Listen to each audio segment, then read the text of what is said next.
The Travels and Adventures of Little Baron Trump and His Wonderful Dog Bulger. Chapter 5, Part 4.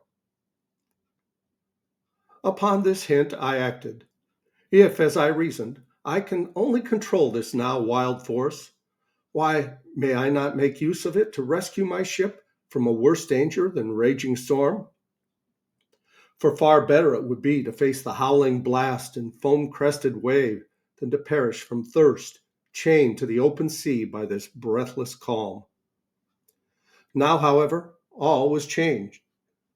On our good ship went, with ever-increasing speed, gliding noiselessly and swiftly through the mirror-like waters. My device worked far better than I had dared to dream, for as the fresh blood began to trickle through the crevices of the long box, the ravenous sea monsters were almost maddened by its smell and taste. The largest and fiercest pressed forward in serried ranks, tossing their smaller companions high in the air as they took up their places with wild and eager search for prey which lured them on, ever so near them, and still ever beyond their reach.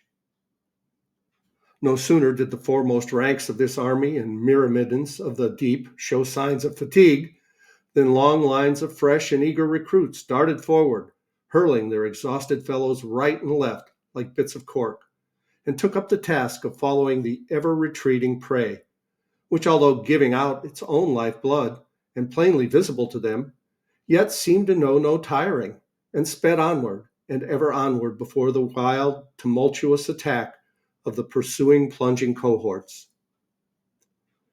The moon now shone like a plate of burnished silver on the blue walls of heaven, and the deep silence of the sleeping waters was broken by the splash of those mighty bodies, glistening in her light as they toiled and struggled to urge our vessel on its way. I could not sleep. Wrapped in a woolen cloak to shield me from the insidious dews of the tropics, I threw myself on deck, with Bulger's head pillowed on my lap. Something whispered to me that if those hunger-stricken marauders of the deep would only keep to their task till morning sun streaked the east, my cheek would feel the breeze of coming winds. And so it turned out. With the first glimmer of daylight, I caught sight of a ripple on the lake-like bosom of the ocean. And that very moment, too, I noticed that our ship was slowing up. I sprang up on the taffrail. Lo, our allies had abandoned us. Not a single follower of that riotous camp was in sight.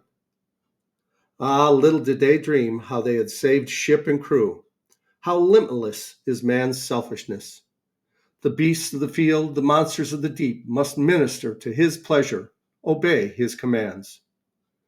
I pointed out the ripple in the water, and when the first sturdy breath of wind reached us, we were in readiness to receive it. Every sail was set. My heart leaped with joy as our ship drew up to the wind, obeying her helm like a thing of life. And that was the way I saved my ship and crew from a worse danger than storm-lashed billows. From this time on, all went well. Scarcely a week had gone by when I was startled by a cry which sounded sweeter to my ears than the voice of monarch to courtier. "Land ho! Dead ahead!" Seizing my glass, I sprang up into the main shrouds and turned my gaze in the direction indicated. Aye, true it was. There it lay before us, rising from the ocean with gentle slope, its heights crowned with trees of many-colored foliage, its shores ending in long stretches of snow-white beach. Above the unknown land hung a purple mist of a deep, rich tint, like the cheek of a ripe plum. As we drew near, a landlocked harbor seemed to welcome us. Not a sound or sign of life, however, came to break the deep repose which enveloped the bay and shore. Slowly and in stately bearing, our good ship sailed into the harbor and cast anchor. The radiant beauty of the land now burst upon me. 10,000 shells of pearly tints and hues glistened on the white sand, while in the limpid waters, sea flowers and foliage of deepest crimson swayed gently with the tide. Up the sloping banks, nature seemed to be holding high carnival. No shrub or bush or tree was content to wear simple green. each wave some blossom of richest radiance in the soft and balmy air. Here and there, a brooklet came tumbling down the hillside, rippling, purling, and splashing over the moss grown rocks in its bed. The air was heavy with the fragrance of this vast garden, so beautiful and yet so silent and deserted. The next day, leaving my sailing master in command, I set out on a tramp, accompanied solely by my faithful Bulger.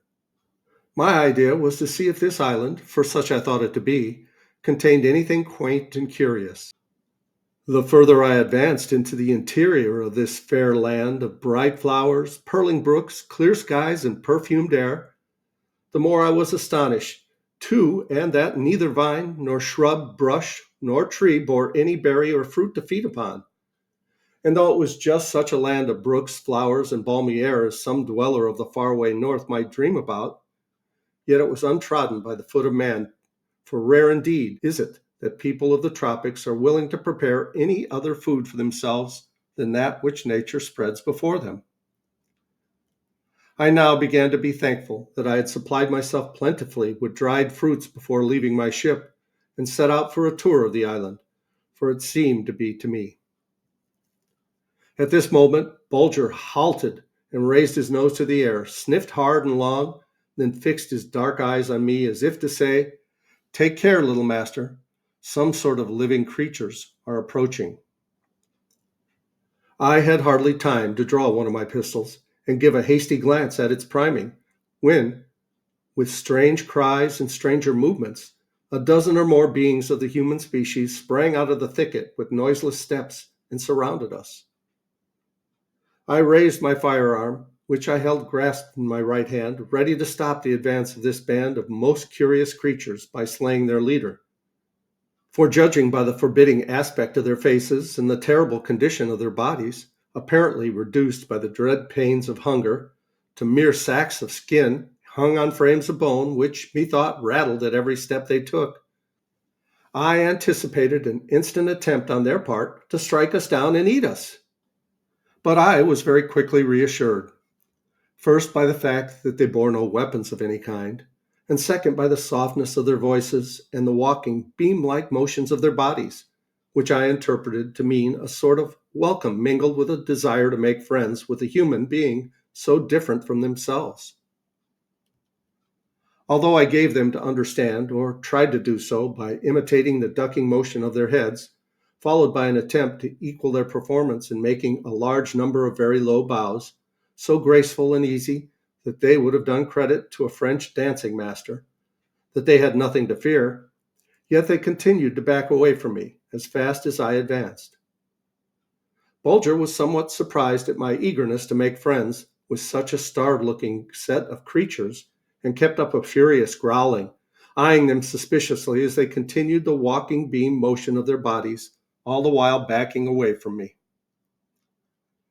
I now found myself in front of a group of umbrella-shaped bamboo huts, into which most of them had retreated. With no little difficulty was it that I finally succeeded in coaxing them forth and convincing them that my intentions were perfectly peaceful. For a quarter of an hour or more, they circled about me in silent wonder, while I, on my part, gazed in speechless astonishment at these extraordinary-looking specimens of our race.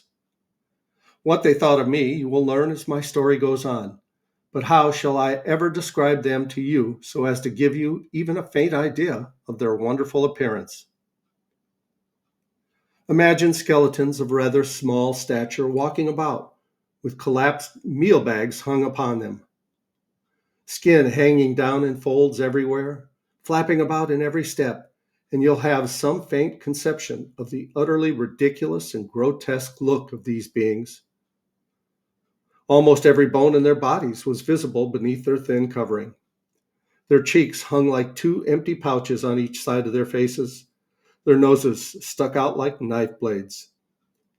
Deep wrinkles and creases crossed and crisscrossed their faces, giving them a look of terrible melancholy and utter wretchedness. With their skeleton fingers, every and anon they grasped a fold of skin and smoothed it out or pushed it elsewhere as one might a loose-fitting garment. And yet, Utterly wretched and melancholy as these creatures seemed to be to the eye of the looker on, their voices were light and gay and soft as flute notes.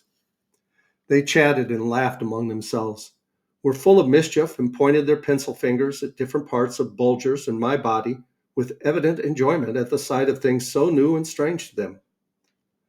Several times, while gazing upon these mournful and woebegone looking faces, and at the same time listening to their happy and childlike chatter, I broke out into a peal of laughter, which was not only very ill bred, but which invariably had the effect of causing them to fall back in disorder.